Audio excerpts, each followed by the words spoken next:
베스트셀러 작가인 제임스 클리어라는 사람이 쓴 아주 유명한 책입니다.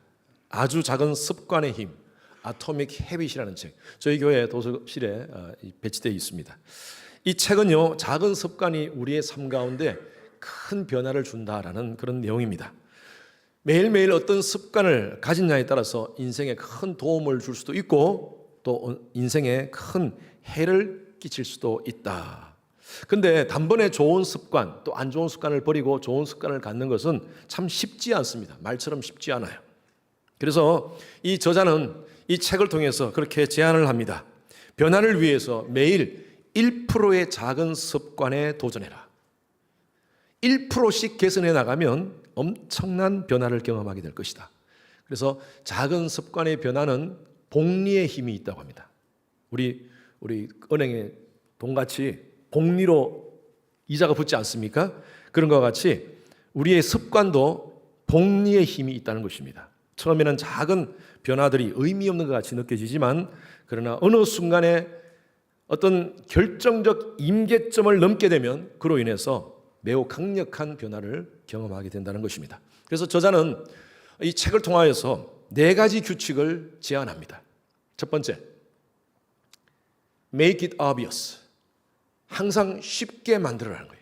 보이기 쉽게, 눈에 보이기 쉬운 것으로 습관을 만들어라는 것입니다. 어렵게 막 찾아가지고 하는 것보다 쉽게 만들어라는 것입니다. 두 번째로는요, make it attractive. 하고 싶게 만들어라는 거예요. 여러분 그 습관을 만들 때 내가 정말 하고 싶다라는 마음을 가질 수 있도록 attractive하게 계획을 잡으라는 것입니다. 세 번째로는요, make it easy. 하기 쉽게 시작하라는 것입니다. 어렵게 시작하지 말고 너무 크게 시작하지 말고 시작할 때 쉽게 시작할 수 있도록 그렇게 하라는 것입니다. 제가 지금 푸시업을 자랑입니다. 여러분 자랑으로 들으십시오. 100개 합니다. 100개. 푸시업을 100개를 하는데 제가 처음부터 100개, 20년 동안 훈련한 게 100개입니다. 오늘 하루에는요, 어떨 때는 처음에 시작할 때는 5개도 힘들었어요. 그러니까 여러분, 내가 목사님 100개 하니까 나도 오늘 내가 한 50개를 해봐야겠다 하면요, 여러분 내일 병원 가셔야 됩니다. 근육통 때문에 병원 가셔야 됩니다. 그렇게 하시면 안 돼요. 그러고 다음부터는 절대 안 하게 됩니다. 그래서 내가 계획을 언제 후에 내가 앞으로 20년 후에 내가 100개를 할 수 있겠다. 그러면 지금 계획을 세우는데 5개부터 도전하십시오. 5개. 5개 힘듭니다. 그렇지만 아니면 2개, 하루에 2개 꾸준히 해나간다. 그리고 내가 한 달 지나면 내가 5개로 한번 도전해 본다. 그렇게 해서 쉽게 시작을 하는 것입니다. 그리고 네 번째는요, make it satisfy. 만족감을 느끼도록 하라는 거예요. 참 아주 공감되는 그런 내용입니다. 모든 것은요, 아토믹 헤빗에서부터 시작합니다. 작은 것에서부터 시작하게 되어 있어요. 우리가 잘 알고 있는 투자의 규제라고 불리는 워렌 버핏이 있습니다. 워렌 버핏은요, 세계 최고의 부자 중에 한 분이십니다. 그런데 이 사람이 1958년에 31,500달러를 주고 산 집에서 지금까지 살고 있다고 합니다. 물론 별장도 있겠죠. 별장은 또 비싼 데겠죠. 그렇지만 일단 자기가 사는 그 집에 아직도 살고 있다고 합니다. 그리고 오래된 자동차를 그냥 타고 다닌다고 합니다. 어느 기자가 물었어요. 아니, 왜 돈도 충분히 많으신데 새 차를 왜 사지 않습니까? 라고 물으니까 이분이 이렇게 답한 것이 유명한 말이 되었습니다. 만약에 내가 2만 달러의 새 차를 사면 30년 뒤에 그 차의 가치는 제로입니다. 그런데 내가 받을 수 있는 연봉이 23%로 2만 달러를 투자하면 30년 후에는 995만 달러가 됩니다. 내가 왜 지금 차 사는데 995만 달러를 씁니까? 맞는 것 같기도 하고 이렇게 살아서 되는 한 생각도 들고 어쨌든 간에 여러분 그렇습니다. 부자가 되고 싶습니까? 작은 아껴야지, 작은 것. 커피 2불, 3불, 4불 여러분 그냥 막 쓰면요, 그것도 굉장히 큰 돈이 됩니다. 나중에 모으면. 그래서 모든 것은 작은 것에서 시작합니다. 마태복음 13장은 천국의 비밀을 말씀하시면서 예수님이 비유로 작은 겨자씨 비유를 말씀하십니다. 우리 13장 18절 말씀 한번 앞부분만 한번 보십시오. 거기 보면 그러므로 예수께서 이르시되 하나님의 나라가 무엇과 같을까? 내가 무엇으로 비교할까? 라고 얘기하십니다. 그러면서 예수님께서 말씀하시는 거예요. 내가 이 천국을, 하나님의 나라를 내가 무엇으로 비교할까? 여러분, 천국은 어떤 곳입니까? 천국은 어떻게 갑니까? 제가 우리 성도님들한테 가끔 그렇게 물어요. 천국 어떻게 갑니까? 물으면 이렇게 말씀하시는 분이 있습니다. 죽어야 가지요. 맞죠? 죽어야 가는 건 맞습니다. 하늘, 천, 나라, 국 아닙니까? 저 하늘나라는 우리 육신을 가지고 못 갑니다. 죽어야 갈 수 있는 곳입니다. 맞습니다. 그런데 성경에서 보면요, 하나님의 나라, 천국을 성경에는요, 바실레이아 투 떼우라는 단어로 표현을 했는데, 이 바실레이아라는 단어가 하나님의 통치를 의미합니다. 그러면 천국이 뭐냐? 저는 이렇게 정의하고 싶어요. 천국은 하나님의 통치를 경험하는 기쁨의 삶이에요. 아멘입니까? 그러면 이 땅 가운데 살면서 예수와 동행하는 삶, 예수를 믿고 사는 삶이 바로 천국이에요. 이 땅에서 우리가 모든 가정이, 우리의 가정들이 예수를 믿고 부부 관계 속에서 또 자녀들과의 관계 속에서 천국을 만들어가는 가정, 여러분 그곳이 바로 천국이에요. 우리 교회도 마찬가지입니다. 하나님 안에서 복음을 가지고 살아가는 사람들이 함께 모여서 천국을 만들어 가야 돼요. 저는 그 꿈을 가지고 있습니다. 우리 주님의 교회가 천국 같은 곳은 아니지만 천국을 테이스트하는 곳. 그죠? 어떻게 완벽한 천국이 될 수 있겠습니까? 완벽한 천국은 진짜 저 나라 가야 됩니다. 그러나 이 땅 가운데 살면서 우리는요, 완벽한 천국을 살 수는 없어요. 왜 그런 줄 아세요? 우리 속에 있는 죄성 때문에. 여러분, 이 죄성은요, 육신을 벗어야지 없어집니다. 그래서 사도 바울도 그렇게 고백하잖아요. 오라 나는 공고한 자로다. 내 속에 하나님이 원하시는 성령의 소욕을 따라 살고 싶지만, 그러나 내 속에 다른 것이 나를 당기고 있다는 거예요. 성령의 소욕뿐만 아니라 육체의 소욕이 나를 끌어당기고 있는 거예요. 여러분, 이 갈등은요, 우리가 죽을 때까지 가져가야 되는 갈등입니다. 그래서 이 땅 가운데 우리는 가정에서, 개인의 삶 속에서, 교회에서 완벽한 하나님의 통치가 있는 천국을 누리지 못합니다. 그러나 우리는요, 하나님의 통치가 있는 삶을 살도록 몸부림치셔야 돼요. 예수님께서는 그러한 하나님의 통치를 인정하며 살아가는 하나님의 백성의 삶을 비유로 말씀하신 거예요. 여러분, 예수님과 동행하는 삶이 천국인 줄로 믿습니다. 아까 우리 불렀던 찬양도 그렇고, 우리 찬양대가 오늘 불렀던, 이 찬양대가 불렀던 찬양도 주 예수와 동행하니, 그 다음 그 어디나 하늘나라. 그렇죠? 예수님과 동행하는 삶이 하나님의 나라예요. 자, 우리 모두가 천국을 사는 하나님의 백성인 줄로 믿습니다. 예수님은 오늘 말씀을 통하여서 우리가 그러면 하나님의 백성으로서, 천국을 경험하고 사는 하나님의 백성으로서 이 땅에 우리가 어떤 태도로 살아가야 될 것인가, 오늘 저는 이 말씀을 통하여 세 가지로 한번 묵상을 해봅니다. 첫 번째로, 우리 천국을 사는 하나님의 백성들은요, 영적인 생명력이 있습니다. 믿으시는 분 아멘. 19절 말씀 한번 들겠습니다. 시작. 마치 사람이 자기 채소밭에 갖다 심은 겨자씨 하나를 같으니 자라 나무가 되어 공중의 새들이 그 가지에 깃들었느니라. 예수님께서 천국 백성의 삶을 먼지라든지 아주 작은 것으로 비유하려면 먼지도 비유할 수 있잖아요. 아니면 모래알로 비유할 수도 있어요. 모래알도 작잖아요. 모래알로도 비유할 수 있는데 그것으로 비유하지 않고 겨자씨로 비유한 이유가 있습니다. 그것은 바로 생명력이기 때문입니다. 모래알은 생명력이 없어요. 그런데 겨자씨는 생명이 있습니다. 작은 씨앗 속에 엄청난 정보가 들어가 있지 않습니까? 우리 여기 생물학 공부하시는 분들 알지 않습니까? 엄청난 그 DNA 속에 엄청난 생명력이 들어가 있습니다. 미시간 주립대학교에서 142년간 한 연구를 했습니다. 1872년 식물학자 제임스 빌이라는 분이 학교 근처에 풀밭에서 씨앗을 가져다가 20개의 병에다가 나누어 담습니다.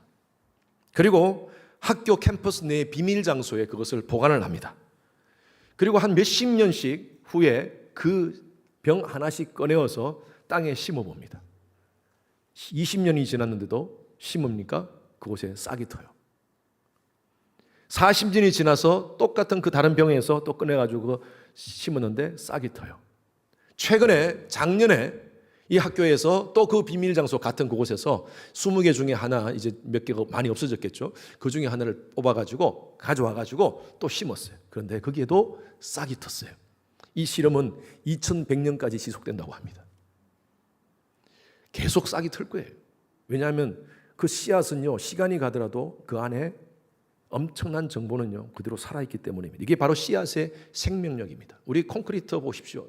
갈라진 그 틈 속에 씨앗이 떨어지면요 그 속으로 싹이 납니다. 말라빠진 씨앗 하나, 별로 가치 없는 것 같이 보이지만 봄이 되어서 땅에 묻으면 싹이 나고 그곳에 열매가 맺힌다는 것입니다. 그래서 예수님이 이 겨자씨로 천국 백성의 삶의 모습을 비유하고 있습니다. 인간의 생명은 에덴 동산에서 시작되었습니다. 원래 인간은요, 하나님께서 인간을 창조하실 때 영원한 생명나무를 먹고 영원한 삶을 살도록 창조하셨어요. 그리고 그 인간은 하나님을 경배하고 하나님은 인간들을 보호하고 나는 너희의 하나님이 됨이라, 너희는 내 백성이 됨이라 하나님께서 약속하신 언약이에요. 그런데 하와에게 사단은요 불순종의 씨앗을 던져버립니다. 그리고 그 심령 속에, 인간의 심령 속에 죄악의 씨앗이 떨어져 버렸어요. 아담의 후손, 모든 아담의 후손들은요 그 죄가 전가되었습니다. 영적 생명력을 잃어버렸습니다. 하나님이 주시는 영생의 삶을 잃어버렸어요. 그래서 성경은 어떻게 인간을 표현하느냐 하면 본질상 진노의 자식, 죄와 허물로 죽었던 인생이라고 표현하고 있습니다. 하나님이 왜 과일인가? 여러분 뭐 다른 거 하나님이 선을 꺼놓고 요 선 넘지 마, 에덴 동산에서 요 선 넘지 마, 아니면 요런 행동하지 마 라고도 할 수 있는데 왜 과일을 주시고 그것을 먹지 말라고 했었을까요? 여러분 인간이 먹는 것은요 신체화 되어버립니다. 우리가 소화된다 그러잖아요. 우리 음식을 먹으면 그것이 몸에 퍼집니다. 그래서 소화되는 거예요. 마찬가지입니다. 이 과일, 하나님께서 먹지 말라는 선악과를 따먹음으로 말미암아 인간 속에 하나님에 대한 불순종의 씨가 인간 속에 확 퍼져서 영적으로 영원한 사망 가운데 놓이게 되어버렸어요. 본질상 진노의 자식이 되어버렸다는 것입니다. 하나님은요 예수 그리스도의 십자가를 통하여서 인간의 이 죄의 문제를 하려고 결심을 했습니다. 이 땅 가운데 독생자를 보내셔서 2000년 전에 누구든지 그 예수 그리스도의 십자가를 바라보고 그 십자가가 나를 위한 하나님의 대속의 은혜라는 사실을 깨닫고 그것을 받아들이는 자에게 영원히 죽었던 그 생명력을 하나님께서 다시 살려주심의 은혜를 허락해 주신 줄로 믿습니다. 여러분 예수님 믿으십니까? 그렇다면 여러분 속에 예수의 생명력, 부활하신 예수의 생명력이 있습니다. 우리는요 우리의 육신으로 사는 삶이 아니라, 육신의 정력으로 사는 삶이 아니라 하나님께서 주신 예수의 생명력을 가지고 이 땅 가운데 살아가는 존재예요. 이게 성경적으로 저와 여러분들이 성경에서 얘기하는 우리의 정체성이에요. 우리의 과거는 죽었습니다. 이제 우리는 살았어요. 우리 속에 예수의 생명력으로 산 존재가 되었다는 것입니다. 그래서 사도 바울은 이렇게 고백합니다. 갈라디아서 2장 20절 말씀 다 같이 시작. 내가 그리스도와 함께 십자가에 못 박혔나니 그런즉 이제는 내가 사는 것이 아니요 오직 내 안에 그리스도께서 사신 것이라. 사도 바울은 과거에 내가 내 속에 살았어요. 그래가지고 나를 만들기 위해서 얼마나 많이 노력했는지 몰라요. 배경을 만들고 그리고 지식을 만들고 명예를 만들어가지고 나로 살려고 그렇게 몸부림쳤던 사람이었어요.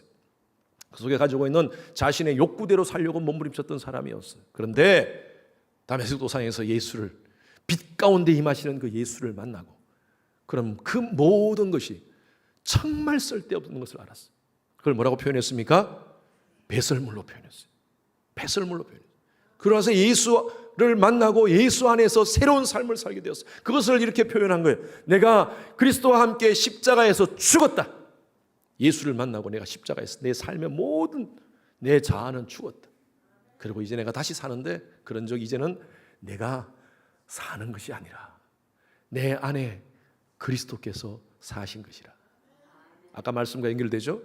예수의 생명이 내 속에 있다는 거예요. 그래서 이제 가치가 달라졌어요. 세계관이 달라졌어요. 삶을 살아가는 그런 삶의 패턴이 달라졌어요. 모든 일을 감당할 때, 하나님의 일들을 감당할 때 때로는 고난이 있고 아픔이 있고 궁핍이 있지만, 그러나 이것이 얼마나 큰 가치가 있는지 그런 깨달았어요. 여러분, 이게 신앙의 힘입니다. 설명이 안 돼요. 우리 세상 사람들 그러잖아요. 아니, 예수 믿는다며? 예수 믿으면 복 받아야 되는 거 아니야? 근데 왜 이렇게 지지리로 안 돼? 예? 왜 이렇게 안 돼? 네가 하는 것마다 잘 되는 거 뭘 봤어? 뭐 본 걸 못 봤다. 내가 보지를 못했다. 예수 믿으면 복 받고 잘 살아야 되는 거 아니야? 물질적으로도 괜찮고 사회적으로도 괜찮고 세상 사람들 앞에서 인정받고 그렇게 살아야 되는 거 아니야? 그런데 네가 하는 게 왜 그렇게 안 돼? 네가 믿는 하나님 살아계시는 거 맞나? 여러분, 그럴 때 어떻게 해요? 좀 기가 죽는 건 사실이잖아요. 힘 빠지잖아요. 그런데 여러분, 절대 실망하지 마십시오. 세상의 세상에 가지고 있는 명예, 세상적인 어떤 지식, 사회적인 배경, 이것은요, 이 땅밖에 없는 거예요. 끝나는 거예요. 이것으로 끝나는 거예요. 설령 저와 여러분들이 그것이 없다 할지라도 저와 여러분들에게는 예수의 생명이 있습니다. 부활하신 예수의 생명은요, 우리로 하여금 영생을 얻게 하셨어요. 할렐루야. 그래서 저는 참 제가 좋아하는 찬송가 중에 하나가 찬송가 9장입니다. 하늘에 가득한 영광의 하나님. 여러분 그거 찬양하시죠? 4절에 이렇게 되어 있어요. 주 앞에 나올 때 우리 마음 기쁘고 그 말씀 힘되어 새 희망이 솟는다. 고난도 슬픔도 이기게 하시옵고. 혹시 아는 분 있으면 같이 합시다.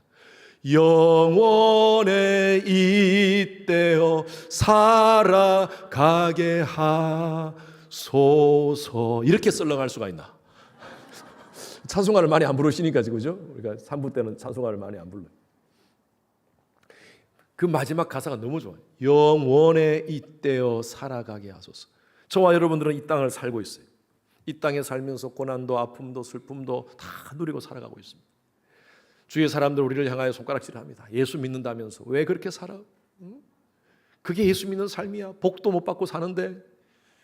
그런데 저와 여러분들은요, 이 땅에 살면서 어떤 삶을 사느냐 하면 영혼에 잇대어 살아가는 삶이에요. 제가 이렇게 좀 표현하고 싶어요.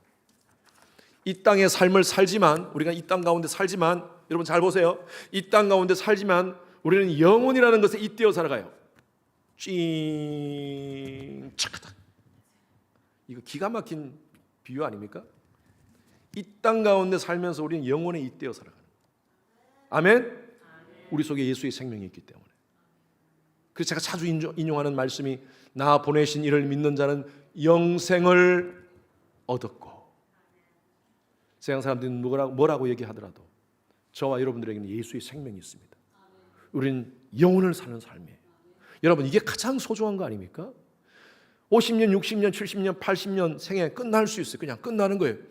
누리다가 뭐 명예 누리다가 권세 누리다가 그렇게 살면 80년, 90년이 하면 끝나는 인생이에요. 여러분, 그 인생을 위해서 목숨을 투자하겠습니까? 아니면 영혼을 위해서 우리의 삶을 투자하시겠습니까? 여러분, 우리에게 그래서 예수가 얼마나 중요한지 몰라요. 영혼에 잇대어 살아가는 삶이 되니까요. 그래서 우리의 당당함은요, 우리 주위 사람이 인정하지 않더라도 우리의 당당함은 나는 죽어도 사는 존재다. 영원한 예수의 생명이 내게 있다. 여러분, 이게 우리의 당당함이 되어야 돼요. 당당함의 근거가 돼야 돼요. 근저감이라고 그러죠. 근저감. 근거 있는 자신, 근자감. 근거 있는 자신감이. 하나님께서 우리 각자에게 말씀하셨습니다. 내가 너를 지명하여 불렀나니 너는 내 것이다. 하나님께서 당신의 것으로 우리를 부르셨어. 여러분, 이 당당함으로 예수의 생명을 가지고 살아가신 여러분 되시길 주님의 이름으로 축원합니다. 두 번째로 천국을 사는 사람은요, 성장 능력이 있습니다. 19절 다시 한 번 더 읽습니다. 시작. 마치 사람이 자기 채소밭에 갖다 심은 겨자씨 하늘 같으니 자라 나무가 되어. 여러분, 겨자씨는 작은 씨입니다. 그 당시에 유대인들이 작은 것을 말할 때 아이고 겨자씨 같네 그렇게 표현합니다. 우리 한국적인 그런 관점에서는 어떻게 표현해요? 보통 작은 것을 표현할 때 아이고 좁쌀 같네 그러잖아요. 좁쌀. 사람 속이 좁으면 뭐라 그래요? 아이고 좁쌀 같은 성격이네. 그렇게 표현하잖아요. 좁쌀이나 그 같은 말이에요. 겨자씨나. 마태복음 17장에 보면 예수님께서 이런 표현하십니다. 믿음이 한 겨자씨만큼만 있어도 산을 옮기느니라. 우리식으로 표현하자면 너희가 좁쌀 같은 믿음만 가지더라도 산을 옮긴다는 엄청난 능력이 있다라고 얘기하십니다. 그런데 이 겨자씨는요, 겨자씨로 끝나지 않고 자란다고 말하고 있습니다. 여기 보니까 한 겨자씨 같으니 자라서 나무가 되었다고 했어요. 여러분 이 겨자씨가 자라면요 나무가 되면 8피트에서 9피트까지 커집니다. 나무처럼 무성합니다. 물론 겨자나무는 아닙니다. 겨자가 크게 자란다는 것이 식물이. 여러분 신앙생활도 마찬가지입니다. 예수의 생명을 가진 자들은요 성장할 수밖에 없어요. 여러분 속에 예수 생명을 가졌다면 여러분들은 매년 다른 삶을 살아야 돼요. 성장하는 삶을 살아야 돼요. 에베소서 4장 13절 말씀 우리 크게 읽습니다. 시작. 우리가 다 하나님의 아들을 믿는 것과 아는 일에 하나가 되어 온전한 사람을 이루어 그리스도의 장성한 분량이 충만한 데까지 이르리니, 이 장성한이라고 번역되는 헬리키아스라는 이 헬라어 단어는 바로 성숙함을 얘기합니다. 이게 그 기독교 교육의 목표예요. 우리가 왜 커피 브레이크를 성경 공부를 합니까? 잘하기 위해서. 여러분 신앙생활은 잘하는 삶입니다. 다른 말로 내가 10년, 20년 내가 교회는 다녔는데 잘하지 않았다. 성장하지 않았다. 전혀 똑같다. 왜 내가 자꾸 신앙에 대해서 의심이 가느냐? 여러분 그것은요 여러분 심령 속에 예수의 생명이 없다는 거예요. 인격적으로 예수님을 만나지 못해서 그런 거예요. 우리가 몸부림치셔야 됩니다. 제가 말씀드린 대로 두잇 하셔야 돼요. 두잇. 교회만 와서 이 자리에 앉아 있다고 해서 여러분 예배 드리는 거 아니에요. 이 자리에 저는 그렇게 믿어요. 여러분들이 하나님 앞에 예배 드리는 여러분들인 줄로 믿습니다. 그런데 이 자리에 앉아 있는 것 자체가 하나님께 예배 드리는 게 아니에요. 이게 앉아서 그냥 형식적으로 물리적으로만 앉아 있지 딴 생각하고 목사가 설교하는데 자꾸 저거 뭐 말도 안 되는 얘기하고 있다. 저게 논리적으로 맞나? 저게 현실적으로 가능하나? 저게 합리적으로 맞나? 이렇게만 생각하면요 그렇게 10년, 20년 신앙생활을 해도 전혀 변화가 없습니다.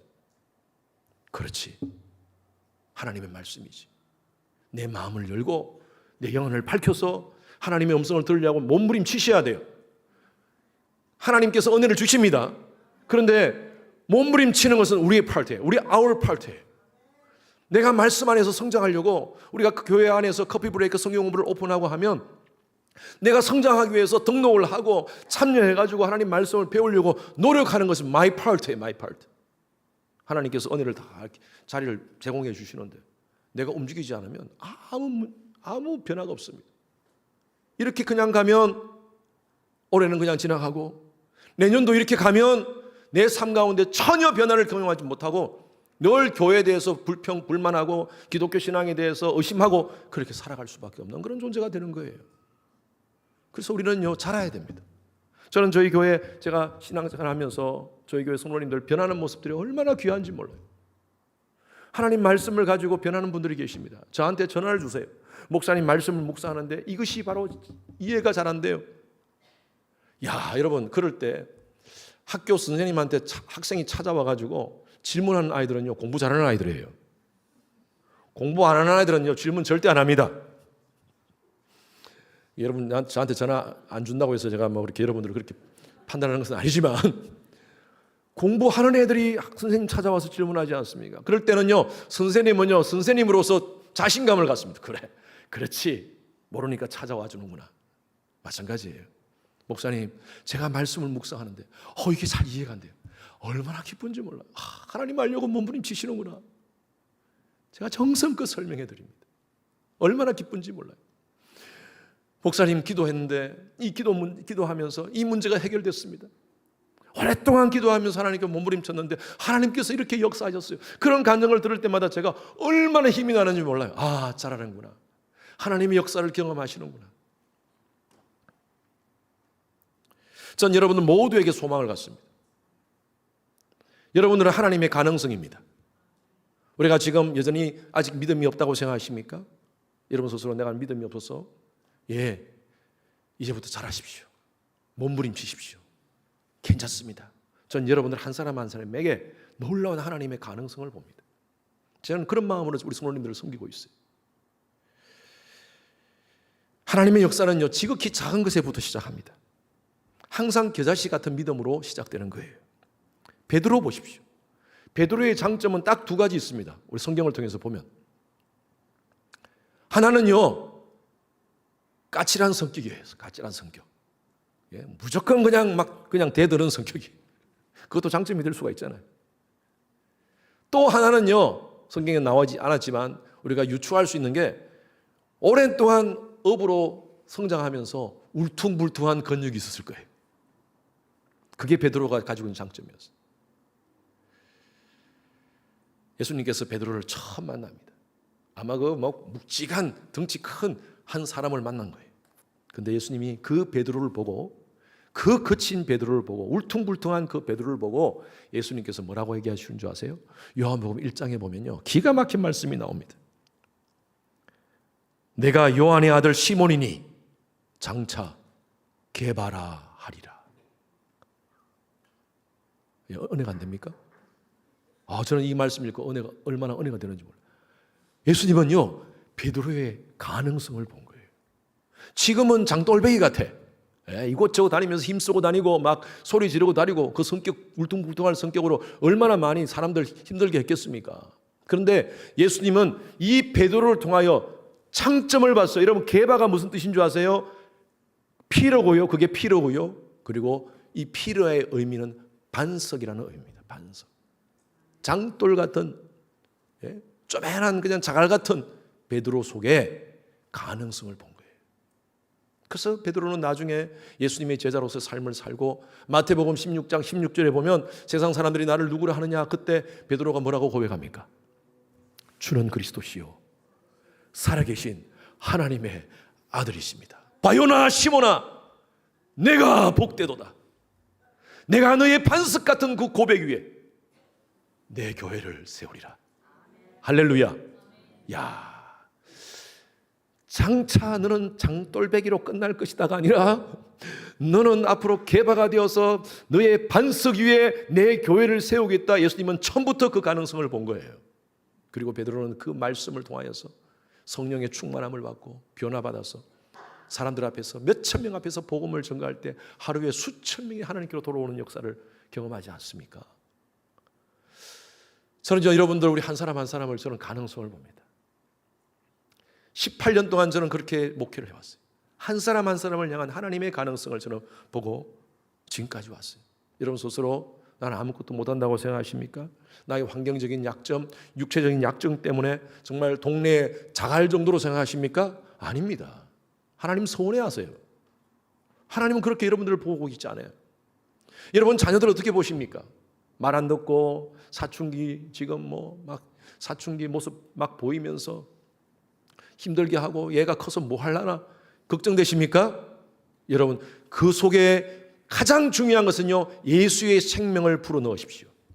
아이들이 어릴 때부터, 여러분 우리가 여름 수련회를 통하여서 아이들 또 BBS를 통하여서 한 것이 바로 그 아이들의 심령 가운데 예수 생명 불어넣는 그 사역을 했어요. 많은 변화를 경험했어요. 부모들이 여러분 그거 하셔야 돼요. 이 아이들이 인격적으로 예수를 만나게 된다면요, 그 속에 하나님께서 그의 가능성으로 엄청난 역사를 베풀어 주시리라 믿습니다. 조현영이라는 사람이 젊은 사람인데 쓴 책이 있습니다. 나는 하나님의 가능성이고 싶다라는 책이에요. 1이 나왔고 2가 나왔어요. 정말 한국에 있을 때 공부를 안 했어요. 그냥 연예인 되겠다고 춤추면서 춤 배우고 다니고 그랬던 애였어요. 근데 고등학교 하도 얘가 이렇게 커서 뭐 하겠나 해가지고 중3 때 부모님이 유학을 보냅니다. 조기 유학을 보낸 거예요. 그래서 이곳에 왔는데 학교에서 연락이 왔습니다. 한국에 있는 부모님한테. 얘가 보니까 학습 장애 능력이, 학습 장애가 있다. 얘는 공부를 못할 것 같다. 그렇게 선생님이 판단을 해가지고 계속 F를 맞는 거예요. F를 계속 학교에서. 영어는 말할 것도 없고 영어 안 되니까 다 F를 맞는 거예요. 어머니가 새벽 기도를 하고 작정 기도를 합니다. 그리고 애한테 계속 하나님 말씀을 보냅니다. 이 아이가 도전을 받고 나중에 공부하면서 공부를 시작합니다. 그리고 항상 시편, 잠언 말씀을 읽고 공부를 하기 시작해요. 그래가지고 줄줄줄 해서 결론적으로 이 아이가 스탠포드의 정예 장학생으로 들어갑니다. 그리고 지금은 아주 큰 기업에서 일을 하고 있고요.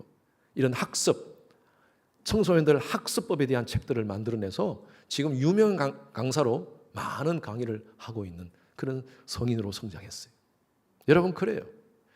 그 속에 예수의 생명이 심겨지면요, 하나님께서 그의 가지고 있는 장점을 하나님께서 터뜨립니다. 성장케 하십니다. 하나님 안에서는요, nothing is impossible입니다. Nothing is impossible in Christ. 예수 안에서는요, 불가능한 것이 없습니다. 하나님의 전능하심을 믿고 불가능을 가능케 하는 겨자씨 믿음으로 여러분 각자가 하나님의 가능성이 되시기를 주님 이름으로 축원합니다. 하나님께 선택받은 예수의 생명이 있는 하나님의 백성들은요, 하나님의 가능성입니다. 여러분, 절대 여러분 자신을 과소평가하지 마십시오. 세 번째로는요, 천국을 사는 자들은 선한 영향력을 줍니다. 자, 한 번 더 19장 다시 19절 한 번 더 있습니다. 시작. 마치 사람이 자기 채소밭에 갖다 심은 겨자씨 하나를 같으니 자라 나무가 되어 공중의 새들이 그 가지에 깃들었느니라. 여러분, 이 작은 씨가 커져서 커지고 자라고 해서요, 나중에는 공중의 새가 깃들일 만큼 큰 가지가 되었다는 것입니다. 똑같은 병행 구절이 있습니다. 마가복음 4장에 보면 이 말씀을 이렇게 표현했어요. 한번 들어보세요.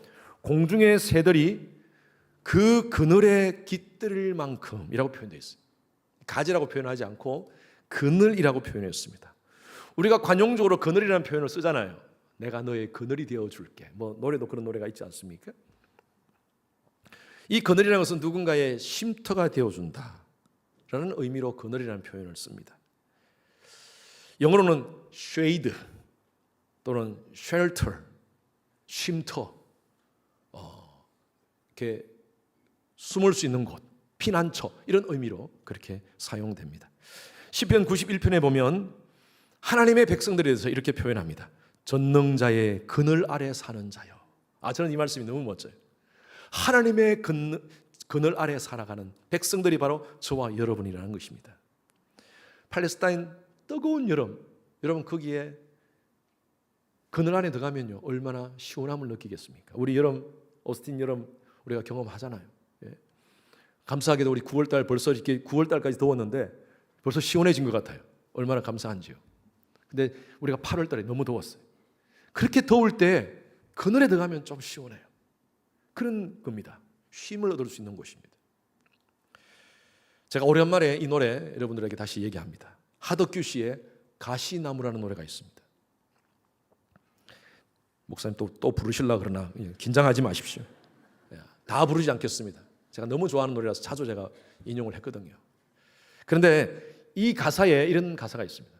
쉴 곳을 찾아 지쳐 날아온 어린 새들도 가시에 찔려 날아가고. 이런 표정을 보니까 다 불러줬으면 좋겠다는 그런 표정인 것 같은데 안 부릅니다.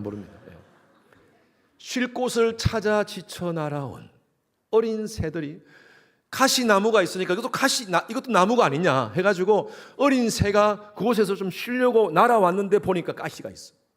찔려가지고 날아가 버리는 거예요. 마치 하덕규 씨가 자기가 예수를 믿고 산다고 그렇게 살았지만 여전히 내 속에 있는 이 자아, 상처난 자아 때문에, 가시 같은 자아 때문에 누군가가 내게 다가오면 그 사람을 찔러서 날려보내는, 그것을 이렇게 표현했어요. 자, 여러분들에게 말씀드립니다. 질문합니다. 여러분들은 겨자씨 가지입니까? 아니면 가시나무 가지입니까? 누군가에게 그늘이 되어서 품어주는 사람이 있는가 하면, 누군가가 다가오면 가시로 찔러서 날려보내는 사람이 있어요. 저와 여러분들은 축복의 통로인 줄로 믿습니다. 우리는 하나님의 복을 받은 사람이에요. 우리는 받을 사람이 아니라 이미 하나님의 복을 받은 자인 줄로 믿습니다. 여러분, 우리가 축복을 받은 이유는요, 이 복을 나누게 하기 위해서요. 우리는 누군가에게 그늘이 되어야 돼요. 우리 성도님들은요, 선한 영향력을 사람들에게 끼쳐야 됩니다. 아브라함에게 하나님께서 복을 주신 것은요, 아브라함만 복 받으라고 주신 것이 아니라 아브라함에게 세 가지 복을 약속해 주셨는데, 세 번째 복은 뭐냐면 너를 통하여 모든 민족이 복을 받게 할 것이다. 아브라함을 통해서 복 받게 해주겠다는 거예요. 요셉의 말씀을 보면, 요셉의 스토리를 쭉 보면 하나님께서 이런 말씀이 있습니다. 요셉을 위하여 애굽 사람의 집에 복을 주시니. 애굽에게 복을 주셨는데 누구 때문에? 요셉 때문에 주셨다는 거예요. 여러분들 때문에 여러분들 가정이 복받기를 바랍니다. 여러분들 때문에 여러분들 직장이 복받기를 바랍니다. 여러분들 때문에 여러분들 회사가 복받기를 바랍니다. 여러분, 그런 당당함으로 살아야 돼요. 그래서 우리는 누군가에게 복음의 그늘이 되어주는 거예요. 제가 어제 어떤 집사님을 만났습니다. 집사님 이 카운티에 검사로 일을 하고 계십니다. 3개월이 됐는데 어스틴에서 한 2시간 거리입니다. 지금도 주일 예배 마치면 끝나고 나서 아이들과 잠깐 시간을 보내고 그리고 2시간 운전해 가지고 월요일부터 거기서 일하고 금요 예배 전에 오셔가지고 섬기고 그렇게 그 일을 3개월 동안 하고 있었어요. 그곳에 가서 그 검사들 있는 그 오피스 안에서 여러 검사들이 있고 또 자기 위에 보스가 있는데 어떻게 하든 이 사람들에게 선한 영향을 끼치기 위해서 아침 일찍이 가장 먼저 나와가지고 커피 다 내리고요. 직원들 많이 있을 때 시키면 할 수 있을 텐데 커피를 당신이 다 내리고 그리고 항상 오는 사람들마다 굿모닝 굿모닝 밝게 인사해 줍니다. 근데 바로 위에 있는 보스가 집사님을 너무 힘들게 했어요. 지난 3개월 동안. 그럼에도 불구하고 똑같이 밝은 모습으로 그렇게 했는데 어느 날 갑자기 나타나가지고 아침에 굿모닝 굿모닝 하면서 다 이렇게 인사하니까 나타나가지고 아침에 나 힘들게 하지 마. 왜 이렇게 시끄럽게 해? 나 좀 조용히 있고 싶어. 그러면서 딱 그러더래요. 사람들이 다 있는 데서. 얼마나 무한합니까? 그런데요, 이런 사람이 지난주에 집사님을 불렀어요. 그리고 내가 2가지를 얘기하고 싶다. 첫 번째로 내가 사과하고 싶다. 내가 왜 너를 힘들게 했냐면 너 속에 있는 브라이트, 밝은 브라이트한 라이트가 내가 속에 있는 다크니스가 너의 그 브라이트한 라이트를 내가 밀어내고 싶었다. 의도적으로. 그래서 그게 싫었다. 그래가지고 내가 너를 힘들게 했다. 그리고 미안하다 그러더래요. 그리고 2번째로는 내가 이제 성경을 읽으려고 내가 성경을 가져와서 읽기 시작했다. 얘기를 하더란 거예요. 여러분 놀랍지 않습니까? 제가 그랬어요. 집사님 너무 귀한데 그 사람 또 다시 헷가닥 할 수가 있습니다. 너무 기대하지 마세요. 여러분 그렇지만요. 아니 그런 사람이 그렇게 에티튜드를 이 집사님의 모습을 보고 그렇게 에티튜드를 취했다는 것이 여러분이 하나님의 역사 아닙니까? 성령의 역사예요. 뭔가 하나님께서 이 사람 마음 가운데 움직여 준 거예요. 근데 중요한 것은요. 얼마나 노력했겠습니까? 이 집사님이. 복음의 그늘이 되기 위해서. 어떻게 하든 이 사람들에게 선한 영향을 주기 위해서 얼마나 노력했겠습니까? 저는 그게 너무 귀한 거예요. 그 귀한 거예요. 하나님께서 우리를 통하여서 복 주기를 원하십니다. 직장이나 사업체나 마찬가지입니다. 우리가 만나는 곳마다 우리는 선한 영향력을 끼쳐야 됩니다. 18년 전 제가 저희 교회 목회를 시작할 때 오스틴도요, 저희 교회도요, 겨자씨 같은 곳이었습니다. 작은 곳이었어요. 오스틴이라는 도시요, 그 당시에 18년 전부터 계셨던 분들은 아마 아실 겁니다. 오스틴.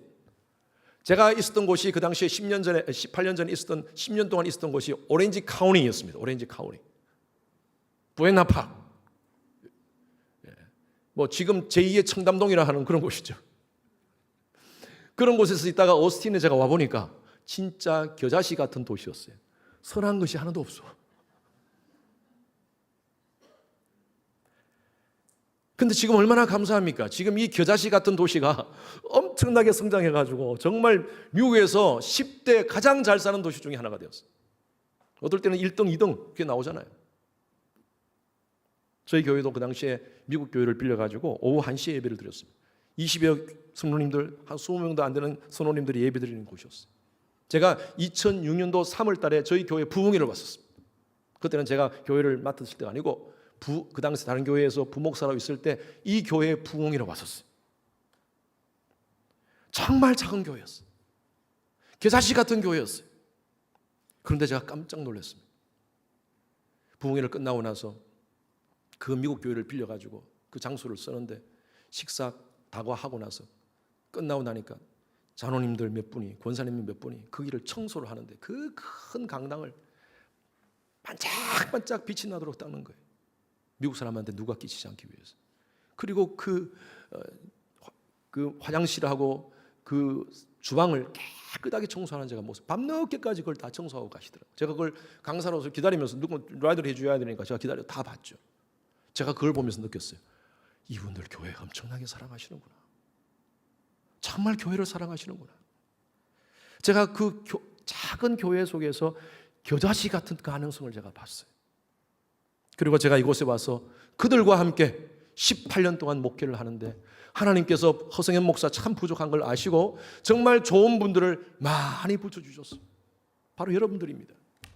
보내주셔가지고 함께 같이 교회가 엄청난 생명력으로 성장하게 되었습니다. 지난 18년 동안 저는 기적을 보았습니다. 그래서 지금 저희 교회는요, 오스틴 지역에서 그래도 건강한 교회로, 제 스스로 생각합니다. 건강한 교회로 이 지역의 영적인 그늘로서의 역할을 감당하고 있는 줄로 믿습니다. 하나님의 은혜입니다. 전적으로 하나님의 은혜입니다. 우리 성도님들 좋은 성도 되어주셔서 너무 감사합니다. 여러분, 지속적으로 우리 교회 18년 동안 제가 부르짖었던 비전이 있습니다. 그것이 뭡니까? 예수의 예배의 감격으로 변화받아 열방을 섬기는 주님의 교회입니다. 예배의 감격으로 변화받아 열방을 섬긴다는 것이 바로 영적인 세상의 그늘이 된다는 것이죠. 세상에 선한 영향력을 끼칠 수 있는 그런 교회 됩시다. 아멘. 우리가 보기엔, 세상 사람들이 보기에는 초라해 보이는 것 같이 보이지만 우리 속에 예수의 생명이 있어요. 그리고 우리는 놀랍게 성장할 수 있는 줄로 믿습니다. 여러분, 이 예수의 생명을 가지고 여러분 각자의 삶 속에서 성장을 통하여 많은 주위의 사람들에게 영적 그늘로서의 역할을 감당하는 여러분 되시기 바랍니다. 그래서 우리가 가는 모든 곳에서 우리를 통하여 하나님의 영광이 선포되기를 바랍니다. 아멘입니까? 여러분 각자를 통해서 하나님의 영광이 나타나기를 바랍니다. 직장이면 직장, 가정이면 가정, 사업의 터전 속에서 여러분들을 통하여 하나님의 영광을 바라보기를 바랍니다. 우리 이 찬양 같이 함께 부릅시다. 내 평생에 주의 이름 높이며 어느 곳에 서든지 주님을 예배하리라. 내가 밟는 모든 땅 아버지의 영광이 선포되어야 하리니 찬양하며 주님을 예배할 때 하늘 가득한 주님의 영광 보리라. 나를 통하여, 따라하십시오. 나를 통하여 나의 입술을 인하여 주의 이름 높임을 받으소서. 아멘입니까? 여러분, 그런 천국 백성으로서의 삶을 살아가시기 바랍니다. 내 평생에